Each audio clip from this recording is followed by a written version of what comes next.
بسم اللہ الرحمن الرحیم۔ حضرت موسیٰ علیہ السلام اور حضرت خضر علیہ السلام کی ملاقات۔ وفوق کل ذی علم علیم، اور ہر علم والے سے اوپر ایک علم والا ہے۔ حضرت عبداللہ بن عباس حضرت ابی بن کعب رضی اللہ عنہ سے روایت فرماتے ہیں کہ رسول اللہ صلی اللہ علیہ وسلم نے فرمایا کہ ایک مرتبہ حضرت موسیٰ علیہ السلام قوم بنی اسرائیل سے خطاب کے لیے کھڑے ہوئے تو ان سے پوچھا گیا، سب سے زیادہ علم والا کون ہے؟ حضرت موسیٰ علیہ السلام نے فرمایا، سب سے بڑا عالم میں ہوں۔ اللہ تعالیٰ نے حضرت موسیٰ علیہ السلام پر عتاب کیا کہ انہوں نے یہ کیوں نہیں کہا کہ اللہ تعالیٰ سب سے زیادہ علم والا ہے۔ اللہ تعالیٰ نے حضرت موسیٰ علیہ السلام کے پاس یہ وحی بھیجی، میرے بندوں میں سے ایک بندہ مجمع البحرین میں ہے، وہ تم سے زیادہ علم والا ہے۔ حضرت موسیٰ علیہ السلام نے عرض کیا، میں ان سے کس طرح ملاقات کر سکتا ہوں؟ فرمایا گیا، ایک ٹوکری میں ایک پکی ہوئی مچھلی لے لو اور اس طرف سفر کرو، یہ مچھلی جہاں غائب ہو جائے وہی ان سے ملاقات ہوگی۔ حضرت موسیٰ علیہ السلام نے ایک مچھلی کو ٹوکری میں لیا اور اپنے نوجوان خادم حضرت یوشع بن نوان کے ساتھ چل پڑے۔ جب صحرا پتھر تک پہنچے تو اس ٹوکری پر سر رکھ کر سو گئے۔ اسی وقت مچھلی تڑپتی ٹوکری سے باہر نکلی، کود کر دریا میں جا گری اور سرنگ کی طرف سمندر میں راستہ بناتی ہوئی چل پڑی۔ حضرت یوشع بن نوان کو یہ دیکھ کر بڑی حیرت ہوئی، لیکن وہ حضرت موسیٰ علیہ السلام سے اس بات کا تذکرہ کرنا بھول گئے۔ جب دونوں حضرات وہاں سے چلے اور پورا ایک دن اور ایک رات کا سفر طے کر لیا تو حضرت موسیٰ علیہ السلام نے اپنی تھکاوٹ کا تذکرہ کیا اور اپنے خادم سے ناشتہ طلب کیا۔ ان کے خادم یوشع بن نوان نے کہا، حضور بڑی غلطی ہوئی، میں تو مچھلی کا واقعہ بتانا بھول ہی گیا۔ اس سے پہلے پتھر کے پاس جہاں ہم نے قیام کیا تھا وہ مچھلی زندہ ہو کر دریا میں جا کودی اور سرنگ بناتی ہوئی نکل بھاگی تھی۔ حضرت موسیٰ علیہ السلام نے فرمایا، بس وہی وہ جگہ تھی جس کے ہمیں تلاش تھی۔ دونوں حضرات اپنے نشان قدم پر پیچھے لوٹے۔ جب اس پتھر کے نزدیک پہنچے تو دیکھا ایک صاحب سر سے پاؤں تک چادر تانے ہوئے آرام فرما رہے ہیں، اور یہ حضرت خضر علیہ السلام تھے۔ حضرت موسیٰ علیہ السلام نے ان کو سلام عرض کیا۔ حضرت خضر علیہ السلام نے کہا، تمہاری اس زمین میں سلام کیسے؟ آپ نے فرمایا، میں موسیٰ ہوں۔ حضرت خضر علیہ السلام نے پوچھا، کیا آپ بنی اسرائیل والے موسیٰ ہیں؟ انہوں نے کہا، جی ہاں۔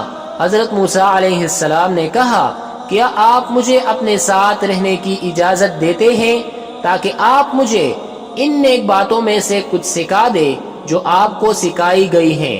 حضرت خضر علیہ السلام نے کہا، مجھے اللہ تعالیٰ نے کچھ ایسا علم عطا فرمایا ہے جسے آپ نہیں جانتے، اور کچھ ایسا علم آپ کو دیا جسے میں نہیں جانتا۔ قال انک لن تستطیع معی صبرا وکیف تصبر علی ما لم تحط به خبرا۔ کہا، آپ میرے ساتھ ہرگز نہ ٹھہر سکیں گے اور اس بات پر کیونکہ صبر کریں گے جسے آپ کا علم محیط نہیں۔ قال ستجدنی انشاء اللہ صابرا ولا اعصی لک امرا۔ کہا، ان قریب اللہ چاہے تو تم مجھے صابر پاؤ گے اور میں تمہارے کسی حکم کے خلاف نہ کروں گا۔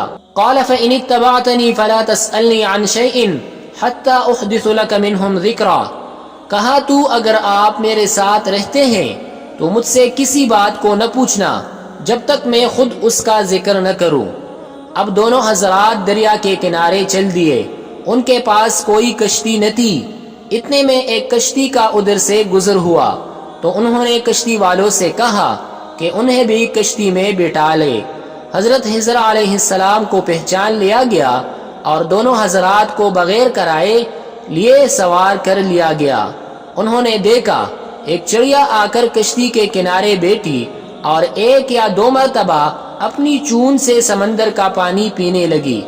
حضرت خضر علیہ السلام بولے، اے موسیٰ، میرا اور آپ کا علم اللہ تعالیٰ کے علم کے مقابلے میں ایسا ہی ہے جیسے ایک طرف چڑیا کی چونچ اور دوسری طرف وسیع و عریض سمندر۔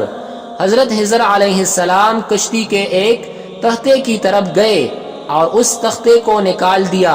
حضرت موسیٰ علیہ السلام نے کہا، ان لوگوں نے بغیر کرائے لیے ہم کو کشتی میں بٹھا لیا، اور آپ نے یہ کیا کیا؟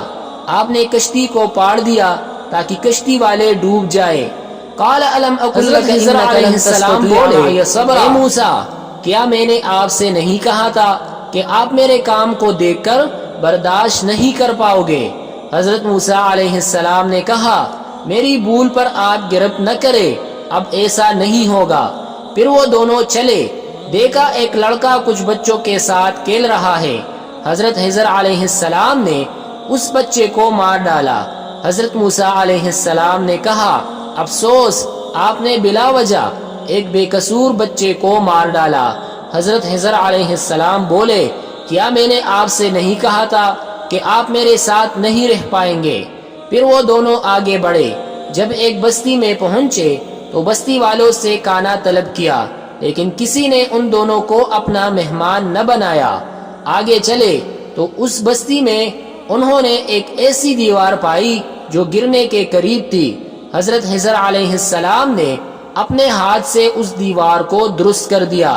قال لو شئت لاتخذت علیہ اجرا، حضرت موسیٰ علیہ السلام بولے، اگر آپ چاہتے تو ان سے کچھ مزدوری لے سکتے تھے۔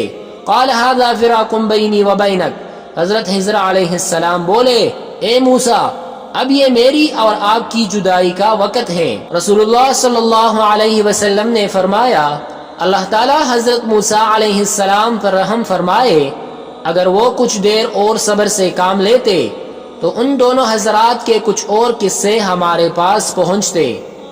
قرآن کریم کی سورۃ کہف میں اس واقعہ کی تفصیل موجود ہے۔ حضرت خضر علیہ السلام نے حضرت موسیٰ علیہ السلام سے کہا، سأنبئک بتأویل ما لم تستطع علیہ صبرا، اب میں آپ کو ان باتوں کا کچھ بھی بتاتا ہوں جس کو دیکھ کر آپ سے صبر نہ ہو سکا۔ وہ کشتی جس کا ایک تختہ میں نے اکاڑ دیا تھا، وہ کچھ محتاجوں اور نادر لوگوں کی تھی، اور اس وقت دریا کے کنارے ایک ظالم و جابر بادشاہ بیٹھا ہوا تھا جو اپنے پاس سے گزرنے والی ہر صحیح و سالم کشتی کو زبردستی چھین لیتا تھا اور غیردار کشتی کو چھوڑ دیتا تھا، اور اس کی موجودگی کا علم کشتی والوں کو نہ تھا۔ میں نے کشتی کو اس لیے عیبدار کر دیا تاکہ یہ کشتی محفوظ ہو جائے اور وہ ان غریب لوگوں کے لیے بچ رہے۔